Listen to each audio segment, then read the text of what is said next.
Hello friends, हमारी जो आज की कहानी है उसका नाम है अंधविश्वासी महाराज और गोपाल। उन दिनों महाराज कृष्णचंद्र कुछ दिनों से अंधविश्वासी बनते जा रहे थे। शगुन अपशगुन जैसी बेसिर पैर की बातों को लेकर दरबार में काफ़ी चर्चाएं होने लगी।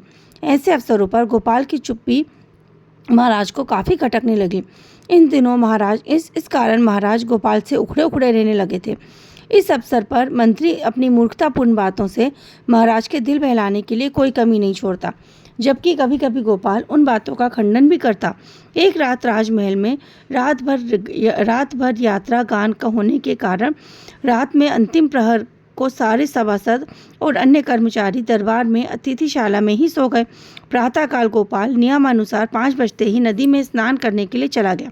तभी महाराज की नींद भी खुल गई। उन्हें भी भ्रमण के लिए निकलना था। महाराज अतिथिशाला की ओर यह देखने के लिए गए कि कौन कौन जाग चुका है। महाराज अतिथि गृह में आते ही गोपाल मिल गया। गोपाल से भेंट होते ही उनके दिमाग में एक बात आई। आज तो गोपाल का मुख सवेरे सवेरे मुख का दर्शन हो गया और तय किया कि आज तो सारा दिन मुस्कुराते ही बीत जाएगा। तय हुआ पहले बाग में टहला जाए, बाद में नदी में स्नान किया जाए। महाराज गोपाल से इस बात की चर्चा करने लगे किस कलाकार के लिए कैसा अभिनय रहेगा। वे बातचीत में इतने खो गए कि टहलते हुए एक पत्तल के ठूंठ से टकराकर औंधे मुंह गिर गए। आगे जमीन पक्की थी, जिस कारण उनके दो दांत टूट गए। गोपाल ने उन्हें सहारा देकर उठाया और राजवैद्य को बुलाकर मरहम पट्टी भी करवा ली। इस पर महाराज जी को खुश होना था, लेकिन बात उल्टी पड़ी। वे गोपाल की ओर खा जाने वाली दृष्टि से घूरने लगे। उन्होंने कहा, मंत्री जी से कहा। मंत्री ने गोपाल को बुलाया। वह चुपचाप कटघरे में आकर खड़ा हो गया। तभी सभी सभा लग चुकी थी। राजवैद्य ने सारा वृत्तांत सुनाया। तभी सभा में गोपाल के मुख के दर्शन को ही दोषी ठहराने लगे। महाराज कुछ उधेड़ बुन पकड़कर अपनी सहमति नहीं दे पा रहे थे। उधर गोपाल के बारे में उल्टी सीधी बातें होने लगी। मंत्री ने आप देखा न तब सीधे गोपाल को सूली पर चढ़ाने का कह दिया। अब गोपाल का धीरज का बांध टूट चुका था। मंत्री ने नियमानुसार गोपाल से कहा कि वह अपना पक्ष रख सकता है। इस पर गोपाल ने हाथ जोड़कर महाराज से विनय की कि मैंने आपका नमक खाया है, आप ही मेरे माई बाप हैं।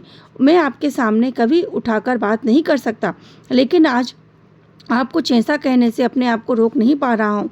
महाराज, आप मूर्ख पार्षदों के बहकावे में आकर अंधविश्वासी हो गए हैं। क्षमा करें। जिस बार आपने सवेरे मेरा मुंह देखा था, ठीक उसी प्रकार मैंने भी तो आपका सवेरे मुंह देखा था। आपके तो केवल दांत टूटे हैं, लेकिन मेरी तो जान के लाले पड़ गए। अब आप बताइए, किसका मुँह अपशगुन है, यह किसका कारण है? इतना कहना था कि सारी सभा में एकदम से शोर हो गया।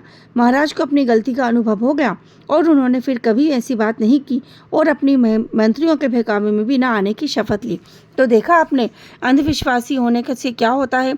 तो हमें कभी भी अंधविश्वासी या हमें ओवर फालतू की चीज़ों पर भरोसा नहीं करना चाहिए।